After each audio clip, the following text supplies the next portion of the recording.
Regio Maria, igitabo gisobanura Regio ya Maria, umutwe wa 33, inshingano zibanze z'abaregio, gukomeza nabo bazadohoka bageze aho bakora ku buryo byibuze babasha kwirinda kuzajya mu muriro w'iteka. Ibyo byasobanura kwiyoboka Mana ryambuwe agaciro karyo kubupfura. Mu yandi magambo, byaba riciye ukubiri n'icyo ryagombye kuba cyo, bityo ntiribe rigishoboye kugira abo rireshya cyangwa rihamana na bake. Umurimo ukozwe neza ujyana no kumvira. Gukora ubutumwa bwa buri gihe bisaba kumvira guhamye.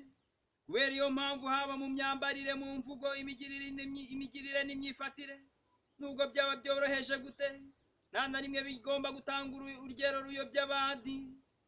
Abantu bagaragaza ishyaka mu gikorwa cyo kwitangira ubutumwa bwiza, iteka abandi babahozeho ijisho ngo babone icyo babanegura. Amafuta agaragara ku bandi, ku baregio ho afatwa nk'amakosa akabije. Mu bikorwa byabo bigamije kugirira neza abandi, ahinduka imbogamizi, kandi koko birumvikana.